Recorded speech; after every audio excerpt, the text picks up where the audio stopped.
എന്തുവാടേ രാവിലെ വിറൽ തുടങ്ങിയോ? എങ്ങനെ വിറയ്ക്കാതിരിക്കും? ഇന്നലെ 1-ാം തീയതി, ഇന്ന് ഒരു തുള്ളി പോലും കഴിച്ചിട്ടില്ല. അതിൻ്റെ ഇവിടെ മഴക്കാലവും കൂടെ, പണിയുമില്ല. പണി ഇല്ലാത്തതുകൊണ്ടല്ലോ. നിനക്ക് അറിഞ്ഞുകൂടെയുടെ എനിക്ക് വിയർപ്പിൻ്റെ ഇച്ചിരി അസുഖമുണ്ട്. കാര്യം എന്തെങ്കിലും അങ്ങോട്ട് ചെയ്തു തുടങ്ങിയാൽ ചെറുതായിട്ട് അങ്ങ് വിയർക്കും. അത് കഴിഞ്ഞാൽ പിന്നെ അങ്ങ് ചോദിച്ചില്ല, വല്ലാത്ത ചോദിച്ചില്ല. ആ പോത്തമ്പിനിതേ പണിയെടുക്കുന്നിടത്തോളം കാലം നമ്മൾ ബീവറേജിനുള്ളത് നമ്മൾ കൊടുക്കും.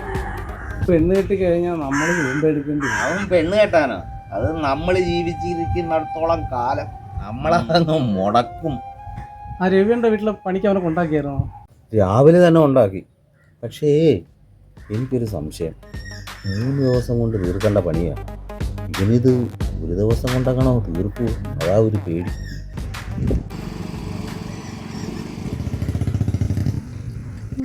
എന്തു കുമാരേട്ടാ? പണിയെല്ലാം ഉണ്ടോ? പണിയുടെ കാര്യം പറയാനാ വന്നത്. ഇത് അദ്ദേഹത്തിന്റെ മകൻ അപ്പു. ഇവിടെ ഇവര് കുറച്ച് സ്ഥലം വാങ്ങിയിട്ടുണ്ട്. കുറച്ച് രംഗം വരെയാണ്. അതിന് തടം തുറക്കണം, അതിനത് വളവിടണം. ഇവരെ കൊണ്ട് പറ്റുമോ? വല്ല ബംഗാളികൾ വല്ലതും ആയിരുന്നെങ്കിൽ കുറേ കൂടെ നമുക്ക് പ്രയോജനമായിരുന്നു. സാറേ, അതെ, അവർ നാട്ടിൽ ഇലക്ഷന് പോയിരിക്കുക. പക്ഷേ ബംഗാളികളൊക്കെ വരെ ഒരുപാട് സമയമെടുക്കും. അപ്പോഴത്തേക്ക് മഴയും തീരും, പിന്നെ നമ്മുടെ വളവിടിയിൽ അങ്ങ് മുടങ്ങും. സാറേ, ഞങ്ങളുടെ പണി കണ്ടിട്ട് കൂലി എന്നാണ് മതി.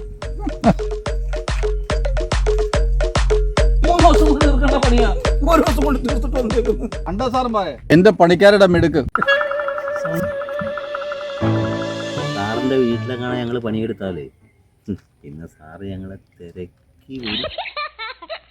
എന്ത് നല്ല പണിക്കാർ മോനെ, എന്തൊരു ആത്മാർത്ഥതയാകുമാർക്ക്. ഇത് പിന്നെ അങ്ങ് ഉറപ്പിക്കാനോ സാറന്മാരെ? ഉറപ്പിക്കല്ല അച്ഛാ.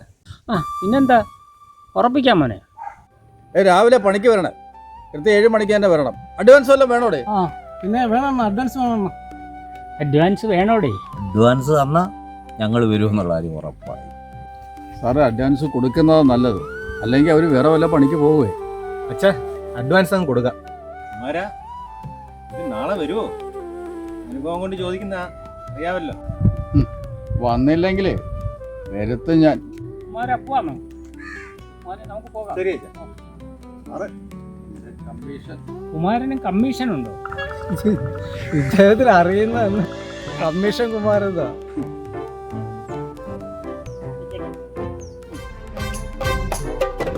ചതിവഴി തന്നിൽ കാലുവച്ചാൽ അഴിയെണ്ണും നാളെ നീ തനിയേ. നിയമം കാണും കണ്ണുകളുണ്ട്, കൈവിലങ്ങുമായി കാത്തു നിൽപ്പുമുണ്ട്.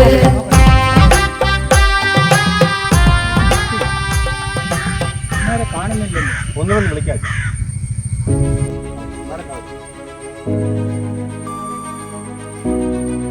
സാറന്മാർ എത്തിയോ? അവർ കവലയിൽ വന്നിട്ടുണ്ട്. സാധനങ്ങൾ വാടകയ്ക്കെടുക്കാൻ പോയിരിക്കുക. എത്ര നേരമായി വന്നിട്ട്? 7 മണിക്ക് വരാമെന്നല്ലേ പറഞ്ഞു. മണി ഇപ്പൊ തന്നെ 8:30 ആയല്ലോ. 12 മണിക്ക് ബാങ്കിൽ ചെല്ലാന്ന് പറഞ്ഞതാ. മാനേജരുടെ അടുത്ത് ഞാൻ 2 തവണ വിളിച്ച് പറഞ്ഞതാ. ഇതൊന്നും തുടങ്ങി വെച്ചിട്ട് പോകാനാ വിചാരിച്ചത്. നടക്കോ കുമാര? ഇപ്പൊ വരുമെന്നാണ് സമയം നോക്കിയേ. ആ വരുന്നുണ്ടല്ലോ. മമ്മൂട്ടിയും കോടാലിയൊക്കെ ആയിട്ട്. ഞങ്ങൾ എണീറ്റപ്പോഴേ ഇത് താമസിച്ചു. ഇവനെ തിരക്കിയപ്പം ഇവൻ കക്കൂസിൽ പോവാ. അതുകൊണ്ട് എനിക്ക് കക്കൂസിൽ പോകാനും പറ്റി. ഞാൻ കക്കൂസിലും പോയില്ല. ഇവരെ കൊണ്ടുവരാൻ നിന്നതാ ഞങ്ങള്. എന്നാൽ തുടങ്ങടേ. കൊടങ്കടെ അങ്ങോട്ട് പോയി. നടക്കുമല്ലോ, ബാ ചെല്ലേ. അയ്യോ, നിർത്ത്. ഇന്നേ തിങ്കളാഴ്ച 9 മണി വരെ രാഹുകാലോ. അത് കഴിഞ്ഞ് തുടങ്ങിയാച്ചാ മതി. എന്തുവാടേ ഇത്? തെങ്ങും തടം എടുക്കുന്നതിനും രാഹുകാലോ? പിന്നെ ഈ രാഹുകാലം നോക്കണ്ടേ? തീയതിയാ. ഇന്നത്തെ ഫലം പോലെ ഇരിക്കും ഈ മാസം മൊത്തം. സാറ് ഇഷ്യൊന്നും പറയണ്ട. വിളവ് കിട്ടാൻ വേണ്ടിയല്ലേ ഇതൊക്കെ നമ്മൾ ചെയ്യുന്നത്. സ്വല്പം ഈശ്വര വിശ്വാസമൊക്കെ വേണം. പക്ഷെ എന്തായാലും ഈ രാഹുകാലം കഴിയാതെ അവർ പണി ഇറങ്ങത്തില്ല. അതുകൊണ്ടൊരു കാര്യം ചെയ്യാം, നമുക്ക് ചായ വാങ്ങിച്ചോണ്ടിരാം. അല്ലെങ്കിൽ ഇനിയിപ്പോൾ രാഹുകാലം തീർന്നാൽ ഉടനെ അവർ ചായ കുടിക്കാൻ പോകും. ആ രാഹുകാലത്തിന് പറഞ്ഞാൽ കുഴപ്പം വല്ലതും ഉണ്ടാവും. ആ കുഴപ്പമുണ്ട്. എന്തോന്ന് കുഴപ്പം? ആ കുഴപ്പമുണ്ട്, നീ അതൊന്നും അറിയണ്ട. ആ കുമാരചേട്ടൻ്റെ വീട്ടിലേ നമ്മൾ രാഹുകാലത്തിനല്ലേ പറഞ്ഞത്. വട്ടക്കണക്കിന് തേങ്ങയല്ലേ ചേട്ടാ അവിടുന്ന് കിട്ടിയത്. എന്തായാലും ഇത്രയൊക്കെ ആയി. ഈ രാഹുകാലം കഴിഞ്ഞിട്ട് പണി തുടങ്ങിയാൽ മതി. ശരി അച്ഛാ, ബാ പോവാം. രാവിലെ ശരി. എങ്ങനെ 10-30 ദിവസമേ ഇവിടെ പിടിച്ചിരിക്കാൻ ആലോചിക്കുമ്പോൾ അവന്റെ ഒരു ഉണ്ടാക്കിയ ഒരുമാതിരി സംസാരം.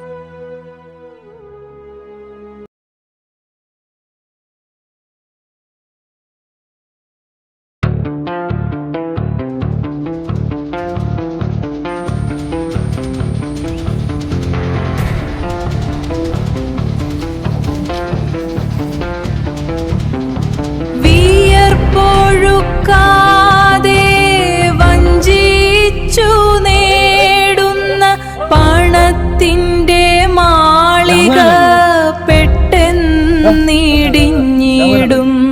ചൂഷണം ചെയ്തു നീ കൂട്ടിയ സമ്പത്ത് കാലത്തിൻ്റെ തീയിൽ കരിഞ്ഞു പോയി വീഴും. എന്നാ പിന്നെ പണി തുടങ്ങിയേ, സമയം പോകുന്നില്ലേ? ആ എന്നാ ശരിയുടെ രാഹുകാലം കഴിഞ്ഞില്ലേ, നമുക്ക് ഇനിയിപ്പോ പണി തുടങ്ങാം.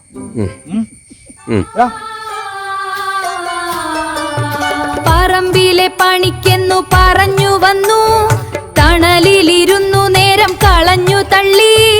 ഉടായിപ്പു വിദ്യകൾ വെളിച്ചത്തായി, കള്ളത്തരം കയ്യോടെ പിടിയും വീണു.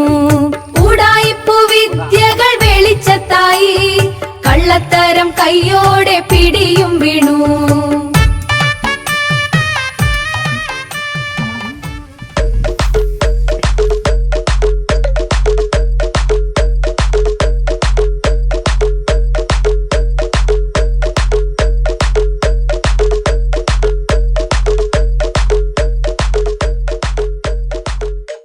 ഉച്ചയ്ക്ക് ഉണ്ടിട്ട് പണിയാടേ, സമയമായി. ക്ഷീണമെന്ന് മാറ്റം. കാണുന്നില്ലല്ലോ. ആ വഴിക്കെങ്ങാനും പോയോ അവനെങ്ങാനും പോയി കഴിഞ്ഞാൽ എന്തോ ചെയ്യും? എനിക്ക് തെങ്ങും തടൊന്നും എടുക്കാനൊക്കെ അറിയത്തില്ല.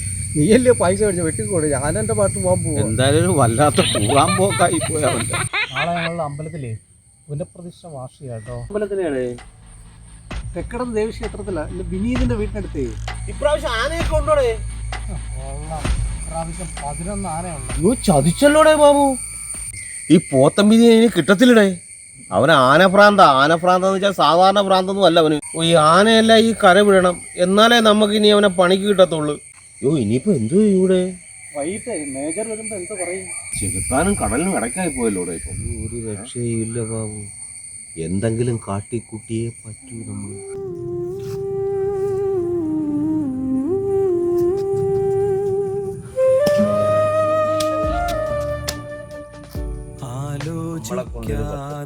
എനിക്ക് അസുഖമുള്ളതാ, ശ്വാസം മുട്ടി ചത്തുപോകും. നിനക്കാണെ അലർജി. ആലോചിക്കാതെ പോയി ചാടിയ കുഴിയാണ്. ഇവന്മാരെവിടെ പോയി? ചായ കുടിക്കാൻ വല്ലതും പോയി കാണും. ഇവിടെ പണിയൊന്നും നടന്നിട്ടില്ലല്ലോ കുമാരെ. എല്ലാവരും പറഞ്ഞതാ ഈ തെങ്ങും തൊപ്പ് വാങ്ങിക്കല്ലേ എന്ന്. ഹലോ, ആരാ? ഞാൻ കുമാരനാ. എന്ത് പറ്റിയതാ? താലൂക്ക് ആശുപത്രിയിലാണ്. ആ ദയ ഹോസ്പിറ്റലോ? സീരിയസ് ആണോ? ആ ശരി, ഞാൻ എന്തെങ്കിലും സംഘടിപ്പിച്ചുകൊണ്ട് വരാം. നമ്മുടെ പോത്തൻപേരി ആശുപത്രിയില്ല. അയ്യോ, എന്ത് പറ്റി? പക്ഷെ വിഷബാധയാണ്. ചായ അല്ലാതെ മറ്റേ വല്ലതും ഇല്ലില്ല, ഞാൻ ചായ മാത്രമേ കൊടുക്കുള്ളൂ. ഒന്ന് ആലോചിച്ച് നോക്കാം. ഞാനേ കാറിൽ ഷവർമ മേടിച്ചു വെച്ചായിരുന്നു. അത് ഞാൻ എടുക്കാൻ മറന്നുപോയാ. അതെടുത്തവൻ കഴിച്ചായിരിക്കാം. ഷവർമ കഴിച്ചാൽ അങ്ങനെ കുഴപ്പം വരും. ഷവർമ കഴിച്ചാൽ അങ്ങനെ കുഴപ്പമൊന്നും വരാറില്ല. പക്ഷേ ഞാൻ ആ ഷവർമ എൻ്റെ കാറിൽ മേടിച്ചു വെച്ചിട്ട് 3 ദിവസമായി. എടുക്കാൻ വിട്ടുപോയി. ഏത് ഹോസ്പിറ്റലിലാണ്? നമുക്ക് അവിടം വരെ ഒന്ന് പോയാലോ? സാറേ, ദയ ഹോസ്പിറ്റൽ. അയ്യോ, പോണ്ട. അവിടെ അവരുടെ ബന്ധുക്കളും നാട്ടുകാരും ഒക്കെ കാണും. നമ്മൾ എന്ത് ചെയ്യും? ഇപ്പം നമ്മൾ ചെയ്യേണ്ടത് കുറച്ച് പൈസ ആശുപത്രിയിൽ എത്തിക്കണം. 1000 രൂപയെങ്കിലും വേണ്ടി വരും. 25,000-ഓളം രൂപയേ ഉള്ളൂ എൻ്റെ കയ്യിൽ. അതും ബാങ്കിൽ അടയ്ക്കാൻ വെച്ചേക്കുന്നതാണ്. അപ്പോൾ വേറൊന്നും ചിന്തിക്കേണ്ട. എന്തെങ്കിലും പറ്റിയാൽ നമ്മളകത്താവും.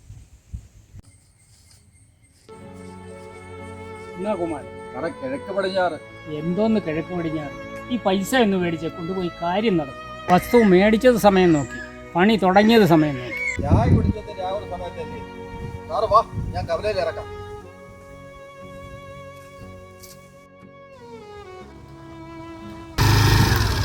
അങ്ങോട്ട് പോകുന്നു. ഞാൻ മനോജിനെ തിരക്കി വന്നതാ. എന്താ വിശേഷമല്ലത്? 25,000 രൂപ വേണം ആശുപത്രിയിൽ കൊടുക്കാനാ. സാറ് വിഷമിക്കണ്ട, കാശ് ഞാൻ തരാം.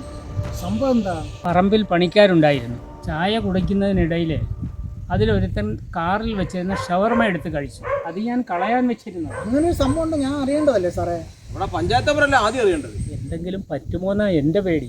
പണിക്കാരായിരിക്കും സാറേ? അത് നമ്മുടെ കമ്മീഷൻ കുമാരൻ കൊണ്ടുവന്ന ജോലിക്കാരാണ്. അങ്ങനെയാണല്ലേ അമ്മതും ബാബുവും പോത്തം വിനീതും ആയിരുന്നു. ഇതിന്റെ ചതിയുണ്ടല്ലോ. ഇതെന്ന് പറഞ്ഞേ സാറേ, നമുക്ക് ഒന്ന് അന്വേഷിക്കാം. നമുക്ക് പോവാം.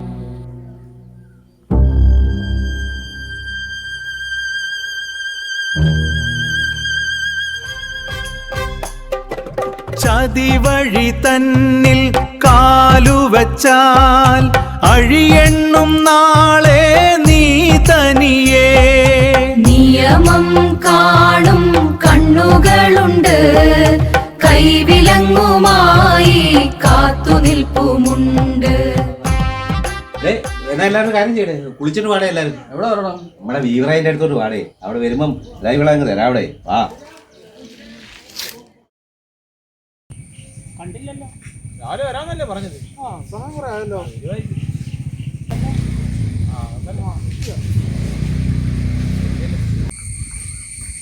എങ്ങനുണ്ട്? വളരെ സീരിയസ് ആണ് സാറേ. കയറി കണ്ടായിരുന്നോ? ഒറ്റ നോട്ടമേ നോക്കിയുള്ളൂ. പെറ്റ തള്ള സഹിക്കത്തില്ല. ആനയെ പോലെ പണിയെടുത്ത് നടന്ന ചെറുക്കനെ സാറേ കിടത്ത കണ്ട സത്യം സങ്കടം വരും.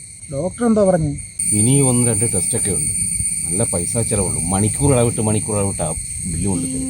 എന്തോ ചെയ്യണമെന്ന് ഒരു പിടിയില്ല. അതാ ഞാൻ സാറിനെ കാണാൻ വേണ്ടി വന്നത്. പിന്നെ ഞാനെന്ത് ചെയ്യാനാ? എൻ്റെ കയ്യിലുണ്ടായിരുന്ന 25,000 രൂപയും ഞാൻ തന്നു. സാർ അങ്ങനൊന്നും അല്ലല്ലോ അന്ന് പറഞ്ഞത്. ഞാൻ ബലമായിട്ട് എടുത്ത് കൊടുത്തതൊന്നും അല്ലല്ലോ. വണ്ടി എടുത്ത് തിന്നല്ലേ അത്? ആരുടെ വണ്ടിയിൽ എടുത്ത് നിന്ന് സാറേ? സാറിന്റെ പറമ്പിലല്ലേ ജോലിക്ക് വന്നത്? സാറിനും ഉണ്ടാവും ഉത്തരവാദിത്വം. പേഷ്യന്റ് ആഹാരമൊക്കെ കഴിക്കുന്നുണ്ടോ? നിങ്ങൾ എത്ര പ്രാവശ്യം കയറി കണ്ട്? മാമരെ ശരിക്കും കയറി കണ്ടായിരുന്ന? ഞങ്ങളെന്താ കള്ളന്മാരാകുന്നോ? ഒരേ മണിക്കൂറിനുള്ളിൽ അവിടെ എത്തണം. 19,000 രൂപയും കൂടെ വേണം. പൈസ ഞാൻ തരാം. അങ്ങനെയാണെങ്കിൽ പൈസ ഞാൻ സാറേ. ഞങ്ങൾ ചെന്നിട്ട് വേണം ഇനി MRI എടുക്കാൻ. സാറേ സംഭവം വഷളാണ്. നമ്മളെല്ലാം അകത്തു പോകും. എൻ്റെ മരുമകനാണ് ഇവിടുത്തെ സർക്കിള്. കേട്ട് കാണും. പരുന്തുവേലായുധൻ. വേലായുധനെ പൊക്കിളൊക്കെ ഒരു കുത്തു വന്നാലേ കക്കൂസിൽ നിറങ്ങാൻ സമയം കാണത്തില്ല. അല്ല സാറേ, ഗൂഗിൾ പേ ചെയ്താലും മതി. ഞാൻ ഒരു കാഴ്ച കാണിച്ചു തരാം. വരി വരി.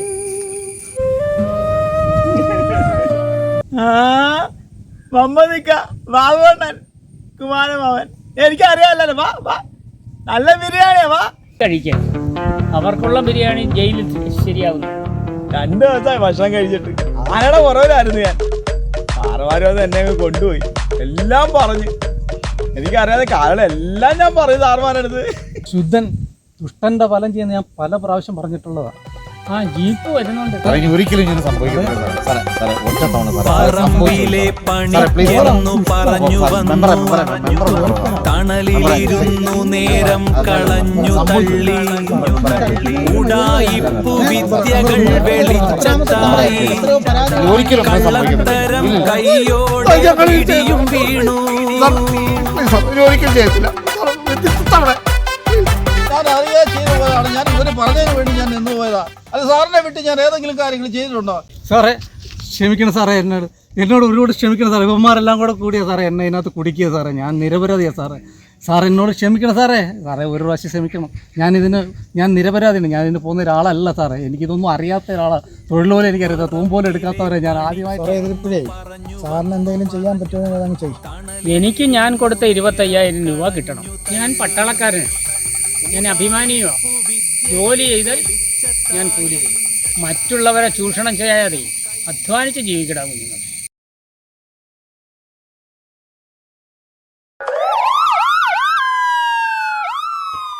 നമസ്കാരം, ഞാൻ Zakir Hussain, retired police sub inspector. നമ്മുടെ സമൂഹത്തിൽ ചീറ്റിങ്ങിലൂടെ നിരവധി പണാഭരണങ്ങൾ നടക്കുന്നുണ്ട്. നിയമപരമായ അറിവില്ലായ്മ മൂലവും ഇതിനുവേണ്ടി സമയം കളയാനില്ലാത്തതിന് മൂലവും പലരും ഇതിൻ്റെ പുറകെ പോകാറുണ്ട്. ഭാരതീയ നിയമസംഹിതയിൽ ഇതിന് 4-ാം നിയമങ്ങൾ നിലവിലുണ്ട്. 308(1) BNS പ്രകാരം 7 വർഷം വരെ ശിക്ഷ കിട്ടാവുന്ന കുറ്റകൃത്യമാണ്. അഭിമാനക്ഷതം നടത്തി പണാഭരണം നടത്തി അതിന് വേണ്ടി ഭീഷണിപ്പെടുത്തുകയും ചെയ്യുന്നത് 308(3) BNS പ്രകാരം എടുക്കുകയാണ്. 318(1) മുതൽ 318(4) വരെയുള്ള സെക്ഷനുകൾ പലതരത്തിലുള്ള ചീറ്റിങ്ങുമായി ബന്ധപ്പെട്ട സെക്ഷനുകളാണ്. ഇത് 2 വർഷം മുതൽ 7 വർഷം വരെ ശിക്ഷ കിട്ടാവുന്ന കുറ്റകൃത്യമാണ്. ഇത്തരം അനുഭവങ്ങൾ നിങ്ങളുടെ ജീവിതത്തിൽ ഉണ്ടായിട്ടുണ്ടോ? ഇത്തരം ചെറിയ നേട്ടങ്ങൾക്കായാലും വലിയ നേട്ടങ്ങൾക്കായാലും ശക്തമായ നിയമങ്ങൾ ഈ നാട്ടിൽ നിലവിലുണ്ടെന്ന് ഇങ്ങനെയുള്ള കുറ്റകൃത്യം ചെയ്യുന്നവർ ഓർക്കേണ്ടതാണ്.